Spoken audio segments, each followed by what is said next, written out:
Hello, my name is Heidi Hadley and this is Total Somatics. Now I'd like to introduce you to one of the movement therapy sequences that we use on the online Total Somatics program. It's called the Dishcloth. Now the Dishcloth is fantastic for lower back pain, neck and shoulder discomfort, and also for loosening spinal tightness or increasing spinal mobility. So I'd love you to have a look and experience the exercise for yourself. You'll also notice that when you do it in a very mindful, slow manner, that you'll find so many more benefits from it. But what I'd also like you to remember when you do this somatic exercise is that it's more than just a mechanical exercise. I'd like you to really slow down your deep breathing. I'd like you to make sure that your mind switches off from the jobs that you've got to do, all the different activities that are happening around you. And make sure you keep the eyes closed. So when we keep the eyes closed, we reduce the amount of stimulation to the brain, so we can really focus on the internal or that somatic awareness.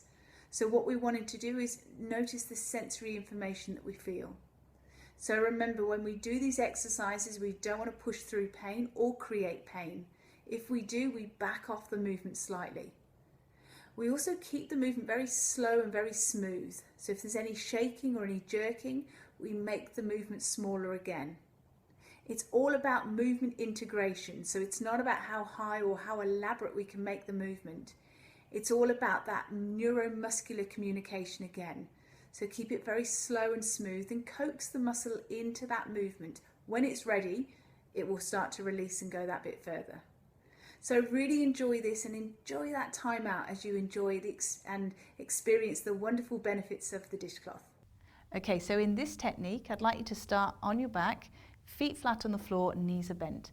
Now I'm going to pop the arms out to the side to make like a T shape. Okay, but if you've ever had any shoulder problems or you're recently suffering with anything such as bursitis, I'd rather you bring the arms down to here and work with this range for the time being. Okay, so let's take the start position. So what you will see is this left hand, my palm is down, and the right hand, the palm is up.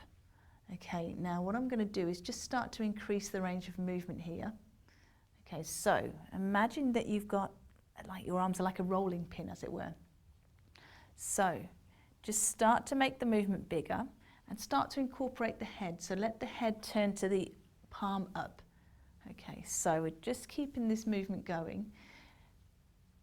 And right, now what I want you to do is pause where you're looking at the palm up.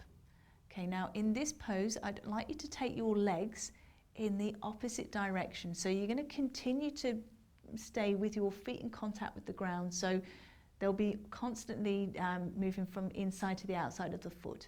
Okay, so this is the exhale pose. Then you're going to inhale, keep the arms moving with the legs, and then you're going to exhale and take it down to the other side. Inhale and exhale.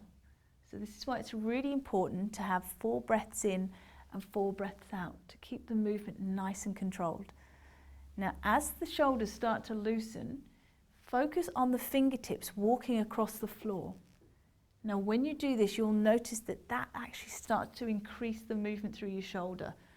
I want you to notice, for example, this shoulder. As I do it, can you see how we're rolling this shoulder forward? So we're creating quite a tightness and contraction through the chest muscle, whereas we're lengthening through the back here. And yet when I then turn this way, we're then lengthening through the chest muscle and we're contracting through the muscles in the shoulder blade at the back. Okay, so constantly we're contracting and we're also releasing the muscles, different sides of the body, because that's how we walk, that's how we operate. Okay, so we'll just do one more movement on both sides. So inhale and then exhale.